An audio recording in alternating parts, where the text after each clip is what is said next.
Bom, ainda na temática dos condutos forçados, vamos agora tratar de uma coisa chamada escoamento em sistema de condutos. E aí vem o conceito de equivalência.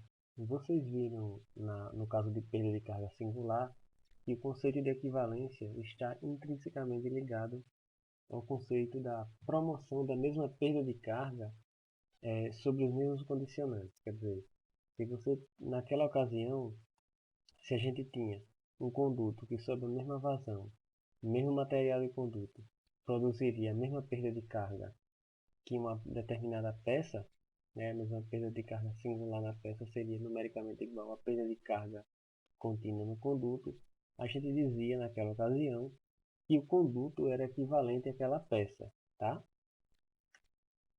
Agora, nós estamos tratando de condutos equivalentes entre si. Quer dizer, um conduto pode ser equivalente ao outro, assim como antes, no caso anterior, o conduto era equivalente a uma peça.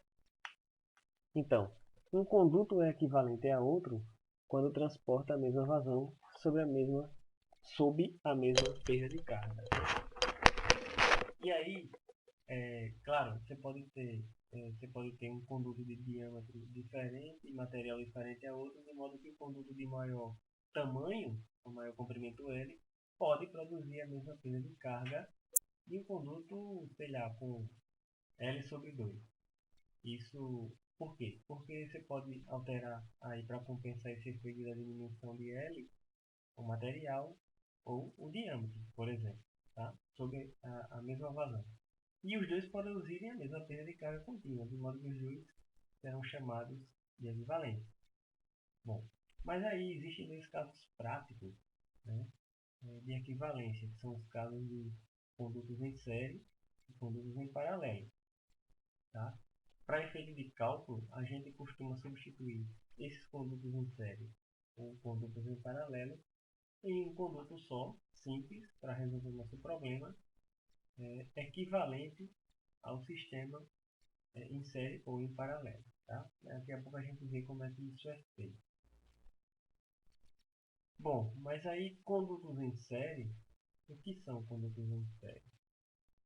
São condutos de características distintas, colocados um atrás do outro, quer dizer, na mesma linha, ligados em suas extremidades, e conduzem uma mesma vazão,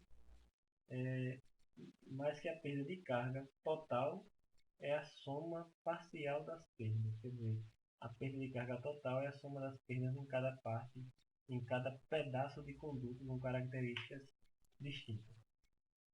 Então nós temos essa figura que mostra dois condutos, o primeiro com diâmetro 1 maior, o segundo com diâmetro 2 menor, o primeiro com comprimento L1 maior e o segundo com comprimento, quer dizer, nesse caso não necessariamente com comprimentos diferentes, mas está claro aqui que os diâmetros são diferentes. A perda de carga total, então, é a soma da perda de carga no primeiro trecho mais a perda de carga no segundo trecho. Tá? Então, a perda de carga no primeiro trecho, por uma fórmula tradicional de perda de carga contínua, essa perda pode ser calculada por essa expressão.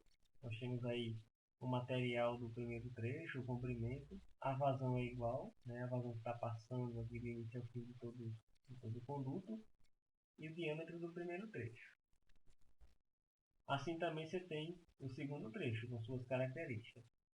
Então, a ideia é substituir os dois trechos por um conduto de comprimento equivalente, de maneira que ele produza uma perda de carga equivalente. Só que equivalente é aqui. Então, a perda de carga equivalente tem que ser igual à perda de carga total. Né? Então, para que haja equivalência, esse conduto que eu estou chamando de conduto equivalente tem que substituir os dois acima, de maneira que a perda de carga total seja igual numericamente à perda de carga equivalente. Tá? Então, isso se torna, a gente expressa isso desta maneira que vocês estão vendo aí. Normalmente, vocês podem ver aqui que a perda de carga equivalente ela tem comprimento equivalente, o material equivalente e diâmetro equivalente. E a vazão é a mesma. É a mesma vazão passando pelo sistema aqui real. Tá? Então, na verdade, o que a gente faz é adotar, por exemplo, normalmente o material em diâmetro para achar um conduto, um comprimento que corresponda à mesma perda de carga. Tá? Se a gente montar, pegar essa equação e substituir pela uma equação de perda de carga contínua, a gente chega nessa expressão. Mas já adianto para vocês que não necessariamente precisamos decorar equações, até porque se eu tiver 20 condutos aqui, um atrás do outro, eu vou ter que escrever 20 termos aqui do lado direito da equação, certo? E o outro sistema de condutos que é geralmente apresentado na prática é o sistema em paralelo. Então, os condutos em paralelo, as extremidades de montante e jusante reunidas estão reunidas no mesmo ponto, mas a vazão se divide. Olha só, que interessante. No caso dos condutos em série, no caso anterior, a vazão é a mesma e a perda de carga total é que muda. A perda de carga total, na verdade, é a soma das perdas de cargas parciais, ou seja, a perda de carga em cada conduto é diferente. Aqui é o contrário. Né? Nos condutos em paralelo, a vazão é que muda, a vazão é que é diferente em cada trecho. A vazão se divide, mas a perda é igual. Há uma analogia com o sistema elétrico. No sistema elétrico, a corrente é a mesma e a diferença de potencial ocorre como, vamos dizer assim, uma soma das diferenças de potencial parcionais, quer dizer, em cada parte. Já nos condutos em paralelo, ou seja, na verdade, vamos fazer uma analogia nos sistemas elétricos em paralelo, a vazão lá que seria a corrente se divide, mas a diferença de potencial é a mesma. Então há essa analogia. Então entre esse ponto A e entre esse ponto B, a diferença de potencial aqui é a diferença de energia, quer dizer, é a perda de carga. Tá? Então a gente vai fazer a mesma coisa, a perda de carga total de A até B, de A até B vai ser a perda de carga equivalente. A gente sabe que a vazão então se divide, de maneira que eu vou substituir a vazão total por uma vazão equivalente. Ora, mas da expressão geral de perda de carga contínua, eu posso isolar a vazão e chegar numa expressão como essa.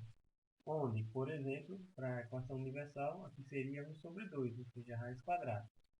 Bom, então voltando na equação anterior, se eu quero transformar essa equação de modo a ter o conduto equivalente representado do lado esquerdo, como eu fiz no caso dos condutos em série, então a equação fica dessa forma. Mas aí, mais uma vez, eu digo a vocês que não precisa decorar isto aqui, porque se você tiver 20 condutos em paralelo, 30 condutos em paralelo, você vai ter que criar 30 termos aqui nesse lado, 20 e 26, tá? Onde está a perda de carga? Não sei se vocês perceberam, mas esse termo aqui sumiu, tá? Por quê? Porque a perda de carga é a mesma no conduto em condutos em paralelo, de modo que ela vai ser cortada aqui de todos os termos de equação. Geralmente, também, nós usamos o mesmo material, de forma que o beta também corta em todas as equações, tá?